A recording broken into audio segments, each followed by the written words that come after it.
Hello friends, Ranjana math में आप सभी का स्वागत है। आज का हमारा डिस्कशन का टॉपिक प्रतिशत से है। आज हम मैथ पढ़ाना शुरू कर रहे हैं। इसमें सबसे पहला चैप्टर प्रतिशत को हमने लिया है। प्रतिशत को लेने का कारण यही है कि यहाँ से हर एग्जाम में, चाहे वह यूपीएससी हो, स्टेट पीसीएस, नेट जेआरएफ या अदर एग्जाम हो, इसमें 2-3 क्वेश्चन तो मिलना ही मिलना। परसेंटेज पर ही हमारे लाभ हानि के भी क्वेश्चन आ जाते हैं, इसलिए हमने सबसे पहले परसेंटेज को लिया। प्रतिशत का मतलब जैसे प्रति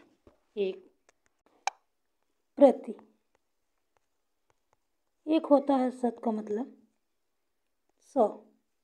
अगर हमें इसे भिन्न के रूप में लिखना रहे तो हम 1% को लिख सकते हैं 1/100, यानी 100 का 1 भाग। 100 हिस्से में से इसके कितनी भागीदारी हुई? 1। और स्पष्ट कर सकते हैं, जैसे हमने मान लिया यक्स प्रतिशत। अब हम इसे किस तरीके से लिख सकते हैं? x/100, यानी 100 का 100वां भाग। अब इसमें क्वेश्चन कैसे पूछा जाता है, जैसे ये y का x प्रतिशत या x का y प्रतिशत। x का y प्रतिशत। अब हम इसको लिख सकते हैं y/100 इंटू x। ये हुआ। अगर हमें प्रतिशत ज्ञात करना, जैसे 100% है, 50%, तो हम कैसे ज्ञात कर सकते हैं, इसको देख लेते हैं। अब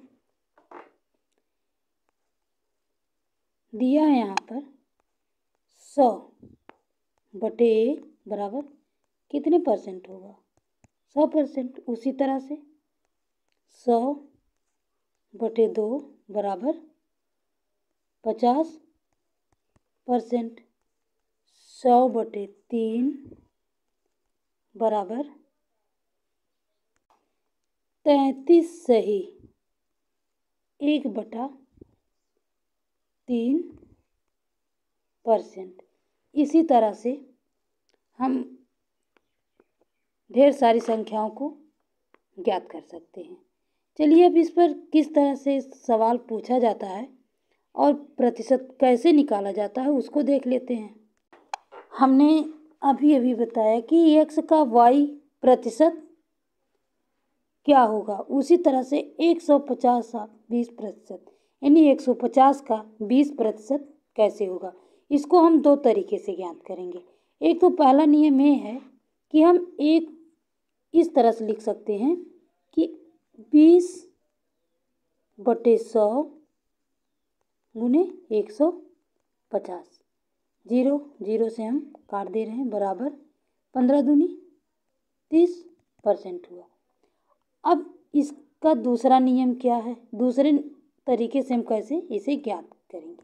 दूसरा तरीका ये है कि हम 150 को 100% है माने आया, तो ये है 150 कितने के बराबर है? 100% के। तो 150 का 10% कितना होगा?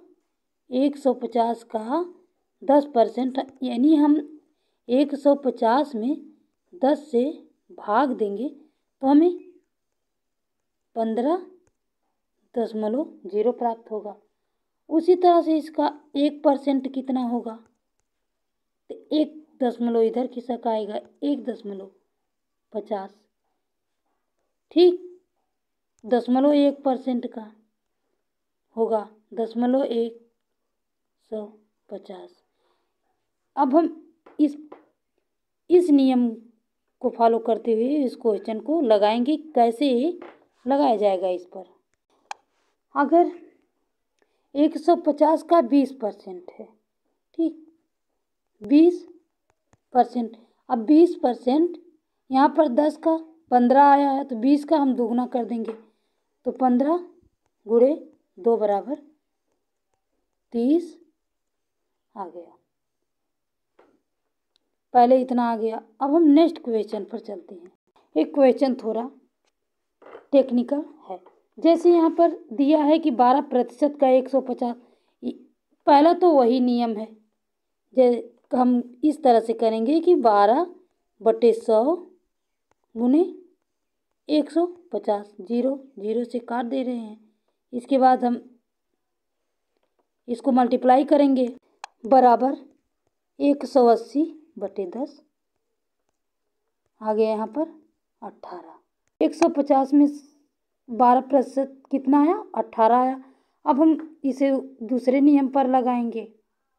दूसरा नियम वही, या तो हम इसको इस तरह से लिख लें, 12% है, इसको 10% प्लस 2%, इन दोनों को जोड़ने पर 12 आ जाएगा। अब 10% 150 का 10% कितना है? 15। अब 2 का अगर 1 दशमलव, 10 का 15 हुआ और 2 का 1.5 है, 1% का 1.5 है, तो 2 का 3 हो जाएगा, बराबर 18। ये आंसर आ गया। नेक्स्ट क्वेश्चन है 1800 का 48%। इसको किस तरह से ज्ञात किया जाएगा? इसे हम कई तरीके से ज्ञात कर सकते हैं। एक तो पहला तरीका वही कि 48/100 गुणे 1800, 0 0 से काट देंगे, फिर इसको हम मल्टीप्लाई कर देंगे, बराबर 864 आ जाएगा। अब दूसरा तरीका है, ये फर्स्ट हुआ है, दूसरा तरीका सेकंड है कि 1800 कितने के 100% के बराबर है। ठीक, अब इसको हम 1800 को लिख सकते हैं, कितना हमें ज्ञात करना है? 48%। 1800 का 48%, 10% गुणे 4 यानी 10 चौको 40 प्लस 1% यानी 8 का 1%, बराबर ये हुआ 48। या तो हम इसको सीधे 100 का आधा कर देंगे, यानी 50% माइनस 2।